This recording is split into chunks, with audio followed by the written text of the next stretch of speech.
ध्यानाभ्यास के लिए अपना मुख अपनी ओर कीजिए,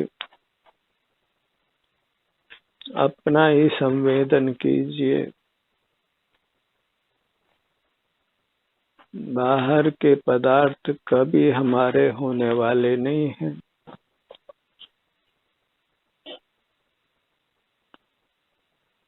सारा बाह्य जगत मृग मरीचिका के समान है। जैसे मृग को रेगिस्तान में पानी लगता है, पर रेगिस्तान में पानी नहीं है।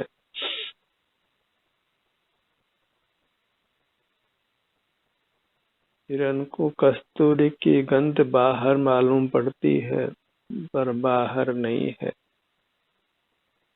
ऐसे ही हमको सुख बाहर लगता है, पर सुख बाहर नहीं है। सुख हमारा ही स्वरूप है। इसलिए अपने से ही युक्त रहिए।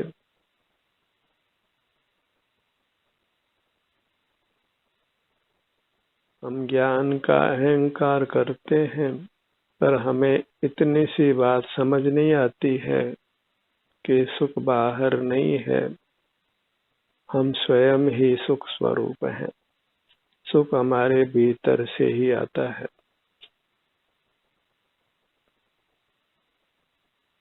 और ये बात जब तक समझ नहीं आएगी, तब तक जन्म मरण होता ही रहेगा।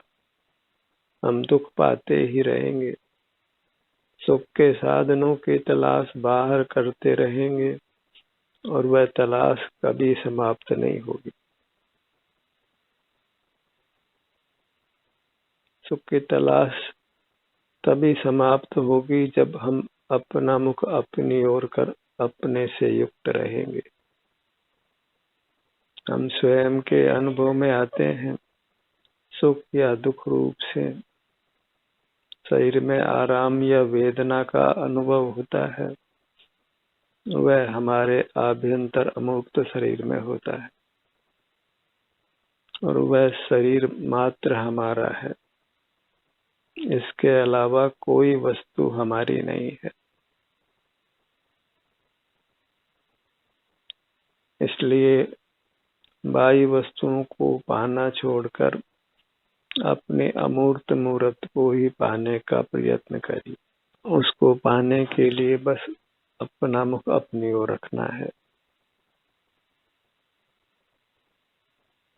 अपनी मूर्त का एहसास ही सुखद एहसास है। ये निर्णय करने में अधिक समय लगाना योग्य नहीं है। समझने योग्य बात इतनी ही है कि हमें सुख के लिए अंतर्दृष्टि कर अपने से युक्त रहना है।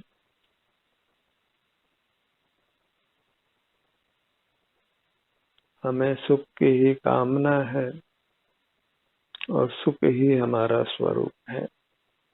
इसलिए अपने तक सिमट जाना है।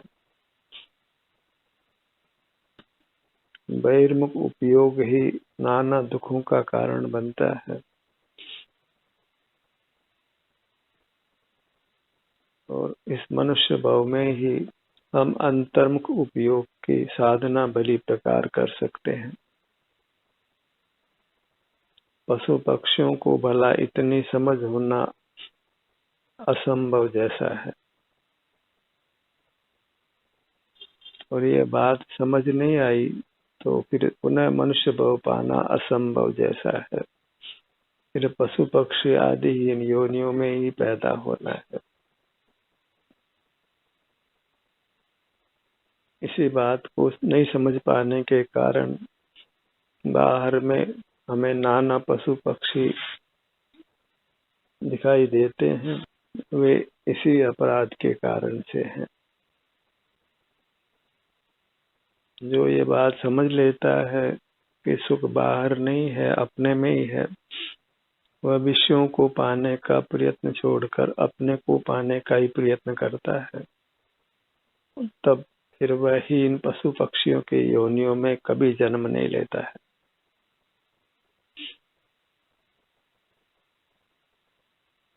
मनुष्य भाव को पाकर ही अंतर्मुख रहने की साधना पूर्ण कर परमात्मा हो जाता है। हम अपने सन्मुख होते हैं तो हमें शांति का अनुभव होता है, हम सुख का अनुभव करते हैं।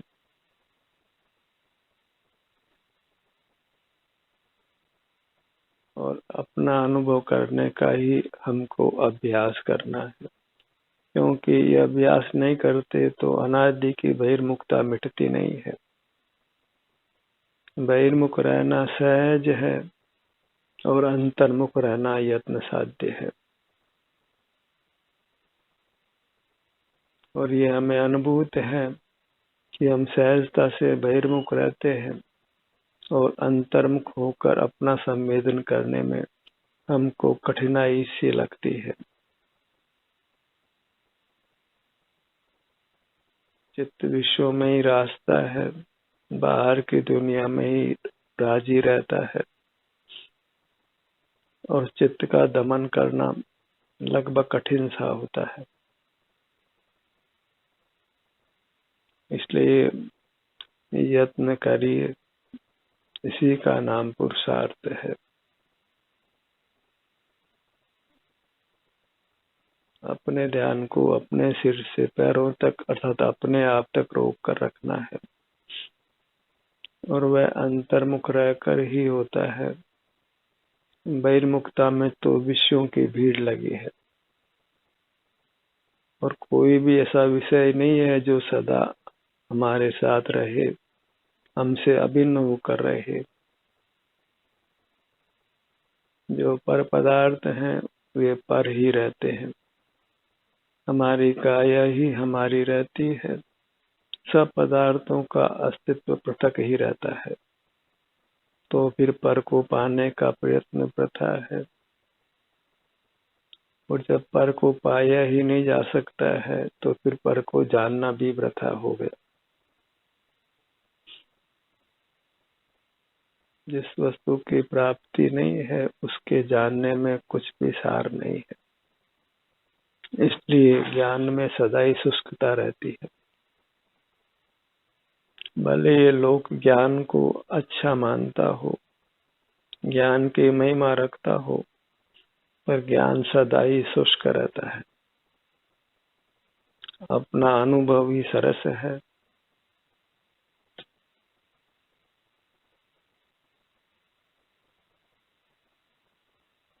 बाह्य पदार्थों में सुख नहीं है, इसलिए उनका अनुभव वेदन नहीं है। जो ज्ञान है वह शुष्क है, वह में आकुलता ही पैदा करता है, सुख प्राप्त नहीं कराता है। और अपने सन्मुख होते ही हमें शांति का अनुभव होता है, सुख का अनुभव होता है।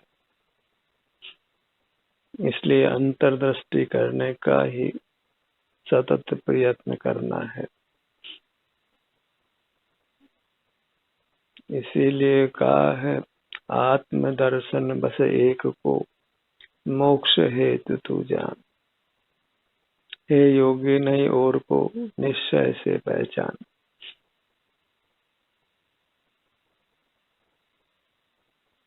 ध्यान क्यों करना है, कैसे करना है, ध्यान का फल क्या है, ये सब अच्छी तरह समझ आ जाए तो फिर हम स्वतः अपने आप ही निरंतर ध्यान करने का प्रयत्न कर सकते हैं। किसी की सहाय की आवश्यकता नहीं पड़ती है, तो बिना ध्यान किए चैन भी पड़ता नहीं है। जो एक बार ध्यान का रस पैदा हो जाता है तो फिर वृत्ति पुनः पुनः अंतर्मुख होना ही चाहती है।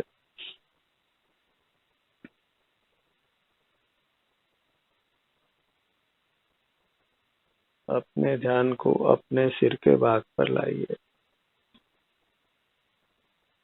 अपना ही आस्वादन करना है, अपने ही सन्मुख रहकर।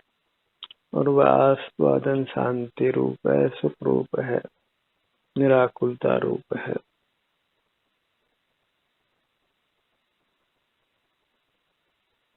क्योंकि हम आनंद घन है, आनंदवान है, इसलिए हम पावन हैं, दिव्य हैं, परमात्मा रूप है।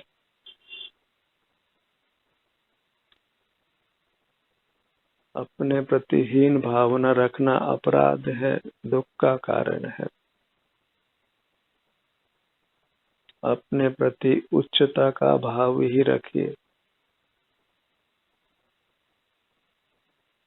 मैं मंगल हूँ, लोक में उत्तम हूँ और अपने लिए शरणभूत हूँ, परमात्मा रूप हूँ।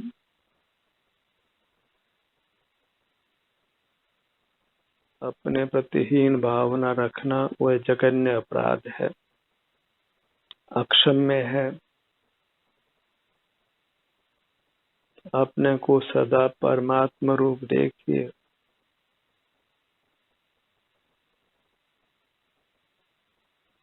अपनी आभ्यंतर अमूर्त प्रतिमा को भी परमात्मा की प्रतिमा मानकर उसी का अंतर्दृष्टि से संवेदन कीजिए।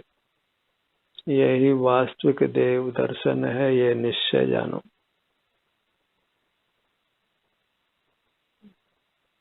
आपका आप ही देव है, परमात्मा है।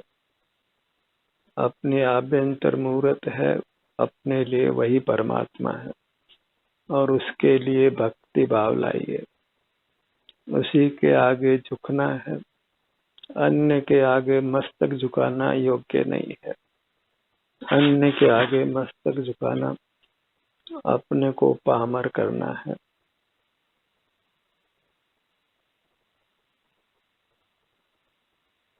अपना अनुभव करना वही योग्य है। जहाँ किसी पर के साथ कुछ भी व्यवहार नहीं है, पर ही है, उसमें भेद करना योग्य नहीं है। फिर पर कोई संसारी हो कि पर कोई परमात्मा हो, कोई मनुष्य हो कि कोई पशु पक्षी हो, हमें पर से कुछ भी प्रयोजन नहीं है। और जहाँ पर का लक्ष्य है वहाँ आकुलता ही आकुलता है, और जहाँ अपना लक्ष्य है वहाँ निराकुलता है। अपने सन्मुख होना ही मोक्ष में प्रवेश करना है। अपने ध्यान को अपने ललाट भाग पर लाइए।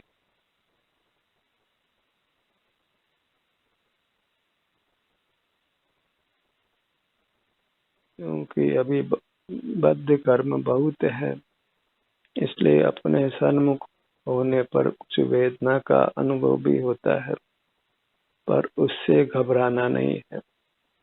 क्योंकि जहाँ हम अपना मुख अपनी ओर करने लगे हैं, वहाँ फिर वेदना तो मिटती ही है अल्पाधिक समय में, पर परमात्म दशा प्राप्त होती है। हमेशा हमेशा का उत्तम सुख, अविनाशी सुख मिल जाता है। थोड़े समय की वेदना भोग लेना अच्छा है, बजाय इसके कि जन्म जन्म में हम दुख पाते रहे, संसार में ही परिभ्रमण करते रहे।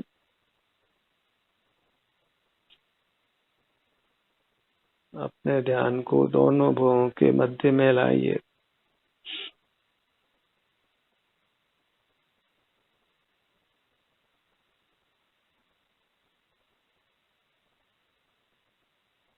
दोनों नेत्र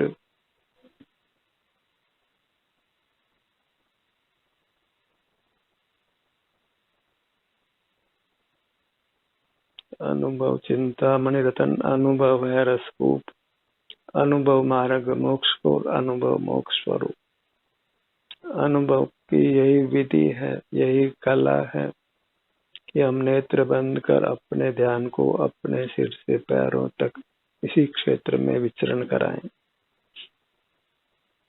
अपने मन रूपी अंश को काया रूपी सरोवर में ही विहार कराएं।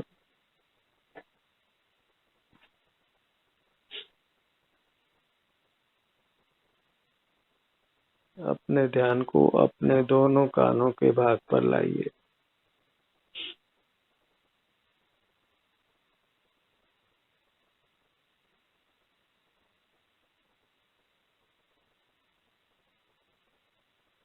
विषय सुख भोगना अच्छा नहीं है। अंतर्दृष्टि से शरीर में वेदना हो तो उसको भी भोग लेना अच्छा है, क्योंकि विषय सुख का फल दीर्घ काल तक फिर दुख है। और अपने अभ्यंतर में शारीरिक वेदना भी भोगते हैं तो उसका फल अनंत काल तक सुख है। इसलिए शरीर में वेदना से घबराना योग्य नहीं है। उस समय तक वेदना को सह लेना अच्छा है, बजाय इसके कि फिर आगे अनंत काल तक हम संसार में ही रुलते रहें। अपने ध्यान को अपने नथनों पर लाइए। सिर से पांव तक मूर्त काया के अनुरूप हमारे अमूर्त अंग उपांग हैं। सिर से पांव तक सभी अंग एक आनंद रूप हैं। आकार भले ही अलग अलग हो, नाम का व्यवहार भले ही अलग अलग हो, पर पूरी मूर्त परमात्मा रूप है, आनंद रूप है। इसका वास्तव में कोई नाम नहीं। नाम व्यवहार के लिए होता है और अपने सुख के अनुभव में कुछ भी पर के साथ व्यवहार नहीं है। व्यवहार करना अच्छा हो सकता है जबकि जिसके साथ व्यवहार किया जाए वह सदा हमारे संग रहे, और सदा तो अपने संग अपनी अमूर्त काया ही रहती है। अपने ध्यान को अपने दोनों होठों के भाग पर लाइए।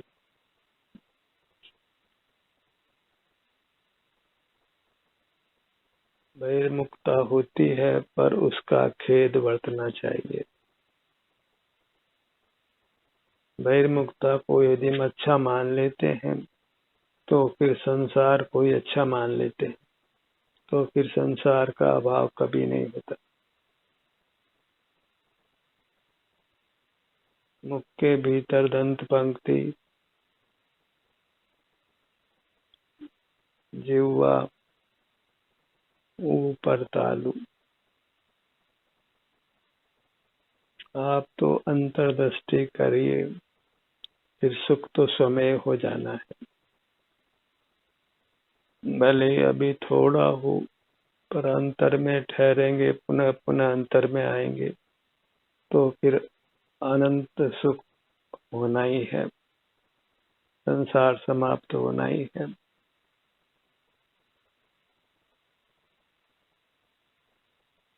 जब स्वतः ही कार्य सिद्ध होता हो तो उसकी इच्छा करना योग्य नहीं है। कर्मण्य अधिकार वास्ते मां फलेषु कदाचन। हमारा काम अपना मुख अपनी ओर करना है, वही कर्तव्य है, वही कर्म है। फिर मोक्ष की इच्छा करने से कुछ लाभ नहीं, क्योंकि इच्छा ही दुख है। सुख स्वमेव मिलता है, फिर क्यों इच्छा करनी है।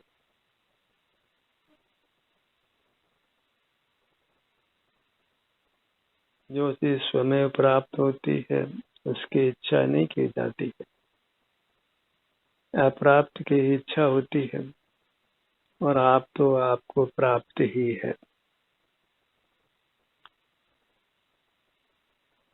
ठुड्डी का भाग, बायां गाल, दायां गाल, पूरा मुखमंडल।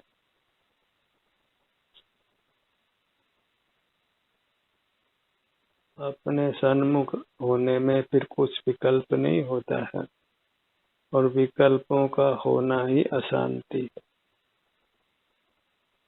मोही जीव का स्वरूप ही विकल्प करना है, और निर्मोही जीव का स्वरूप ही निर्विकल्प रहना है।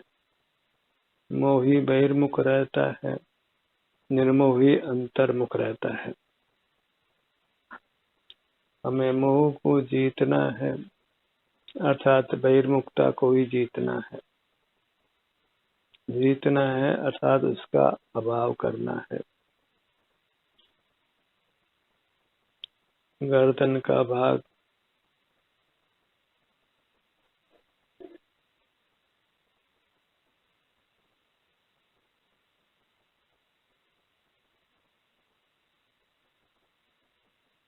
मुक्ति का पथ पूरा करने में समय लगने वाला है, इसलिए धैर्य के साथ इस काम को करना है।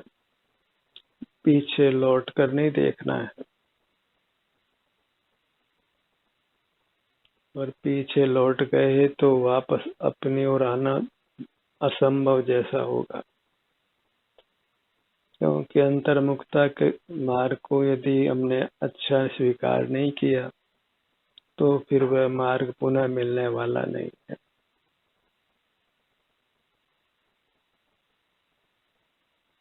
क्योंकि जिस काम को हम अयोग्य जानते हैं उस काम को फिर कदापि नहीं करते।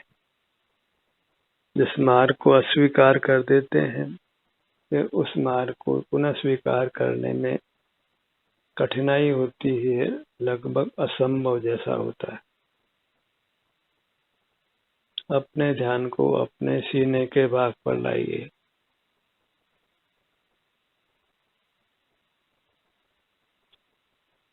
हृदय स्थान, फेफड़ों का भाग,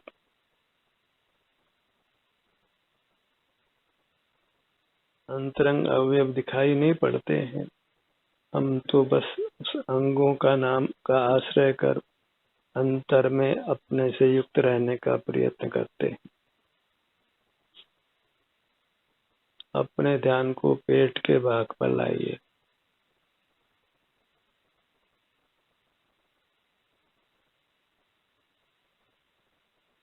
नाभि,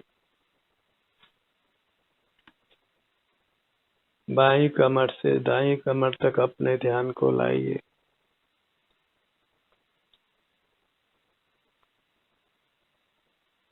पीठ का भाग, बायां कंधा, दायां कंधा, बाएं कंधे से दाएं कंधे तक,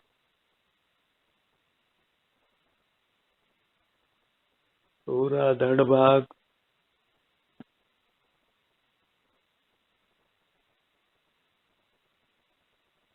बद्ध मूर्त कर्म के संबंध से ही स्थूल मूर्त शरीर की रचना होती है, और जब अंतर्दृष्टि करने से उस बद्ध मूर्त कर्म को हम पृथक कर देते हैं, अबद्ध हो जाते हैं, तो फिर पुनर्जन्म नहीं होता है।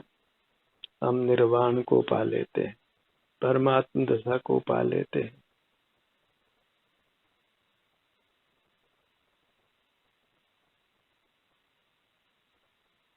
फिर आगामी अनंत काल तक सुख से ही रहते हैं। उस सुख का लोभ जगाइए और उसको पाने का ही सतत प्रयत्न करिए। छोटे मोटे तुच्छ लाभों में कुछ सुख नहीं है, नाना प्रकार का दुख ही है। एक ही लक्ष्य बनाइए कि परमात्म दशा को पाना है, उसके लिए अंतर्दृष्टि कर अपने से युक्त रहना है। फिर उसी से इतना पुण्य संचित होता है कि हमारी लौकिक आवश्यकताओं की पूर्ति तो सहज हो जाती है। ऐसा निश्चय जानिए।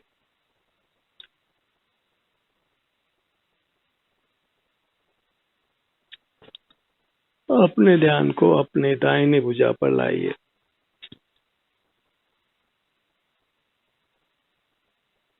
अपने अमूर्त कर का दर्शन करिए। अमूर्त हथेली का, अपना मुख अपनी ओर करने से, अपना दर्शन करने से अपने में जो सुख दुख की दशा है उसका स्वतः संवेदन अनुभव होता है।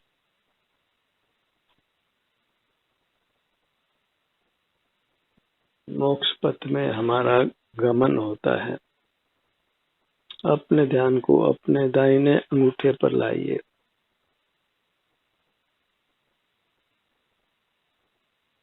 चारों अंगुलियां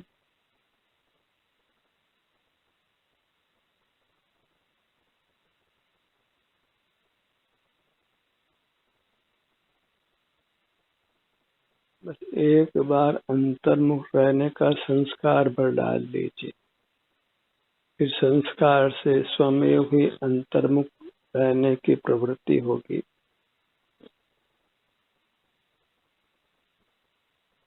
आदत अपनी बदल लो, हो गया भजन। एक बार स्व पर का विवेक करके पर से अपनी दृष्टि हटाकर स्व में लाइए।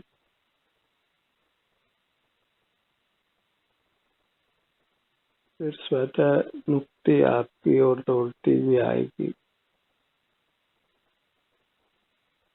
सुख आपकी ओर दौड़ता हुआ आएगा, अपने भीतर से ही उछलता हुआ। बाईं भुजा, बाईं हथेली, दाहिना पैर, बायां पैर। बहुत विशाल है काया, अंतरंग में लोक प्रमाण आत्म प्रदेश है। इसलिए यहाँ हम अनंत काल तक सुख से रह सकते हैं। ध्यान का सत्र यही समाप्त होता है। आपकी सहभागिता के लिए धन्यवाद।